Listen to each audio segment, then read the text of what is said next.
স্বামীকে না জানিয়ে তার পকেট থেকে 20 টাকার একটি নোট নেওয়ার সময় সে দেখে ফেলে। অত্যন্ত কড়া গলায় বলে, অন্যের জিনিস না বলে নেওয়াকে চুরি বলে। আমার স্বামী আরো বলে, আমার ভীষণ আফসোস হচ্ছে, হাজার হাজার টাকা খরচ করে ঘরের মধ্যে আমি চোর নিয়ে এসেছি। আমি অবাক হইনি, কষ্টও পাইনি, খানিকক্ষণ স্তব্ধ হয়ে দাঁড়িয়েছিলাম। আমার স্বামী তার কথায় অনুতপ্ত হয়নি, বরং কঠিন মুখে বলল, এভাবে দাঁড়িয়ে না থেকে নিজের কাজ করো। দ্বিতীয়বার এমন কিছু দেখলে তোমার বাবাকে নালিশ করতে বাধ্য হব।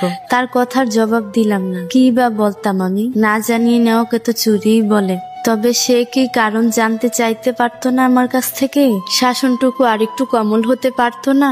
স্বাভাবিক ভঙ্গিতে রান্নাঘরে চলে গেলাম। চুলায় চায়ের পানি ফুটছে, এলাচের গন্ধ নাকে লাগে। খানিকটা অন্যমনস্ক হয়ে পড়লাম।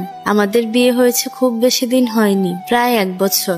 বিয়ের পর থেকেই দেখছি আমার স্বামী টাকা পয়সার ব্যাপারে খুব সচেতন। প্রয়োজনের অতিরিক্ত একটা পয়সাও সে খরচ করতে চায় না। শেষ কবে আমার হাতে টাকা দিয়েছে তাও মনে করতে পারছি না। আজ তাকে না বলেই টাকাটা নিয়েছিলাম প্রয়োজনেই। বয়স্ক মহিলা শাকের ঝুড়ি নিয়ে বাড়িতে এসেছিল। রোদের মধ্যে হেঁটে তার অবস্থা ভীষণ কাহিল হয়ে পড়েছে। শাশুড়িমা বললেন, বৌমা কিছু শাক কিনে রাখো। শাকের টাকা নিতেই ঘরে এসেছিলাম। আমার স্বামীকে ঘরে না পেয়ে ওদিকে বৃদ্ধার অনেক তাড়া, সামান্য সময়টুকু দেরি করতে চাইছে না। শফিক টাকা পয়সা পকেটেই রাখে, ভেবেছিলাম পরে জানিয়ে দিব। তবে এমন কিছু আশা করিনি।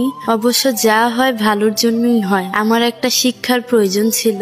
অন্যের টাকাকে নিজের মনের করতে গিয়েছিলাম। আসলে কি তাই? নিজের স্বামী কি কখনো অন্য লোক হয়? চা কাপে ঢালতেই শাশুড়ি মা এলেন। কোমল গলায় বললেন, তোমাকে এমন দেখাচ্ছে কেন? কিছু হয়েছে? মাথা দুলালাম। খেয়াল করলাম চোখ থেকে পানি ঝরছে। ধরা গলায় বললাম, না মা, কিছু হয়নি। তিনি আমার কাঁধে হাত রেখে বলেন, শফিক কি তোমাকে কিছু বলেছে?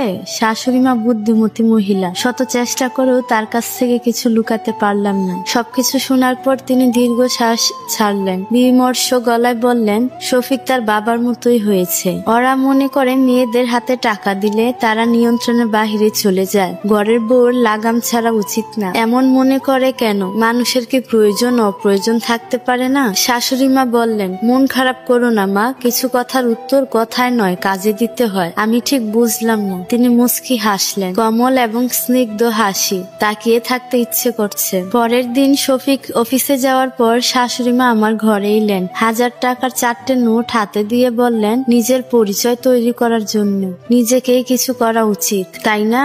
শাশুড়ির মুখে এমন কথা শুনে ফেল করে তাকিয়ে রইলাম। তুমি নিজে কিছু করার চেষ্টা করো। আমার কাছে এর থেকে বেশি কিছু নেই। এটা খুব বেশি মূলধন নয়, তবে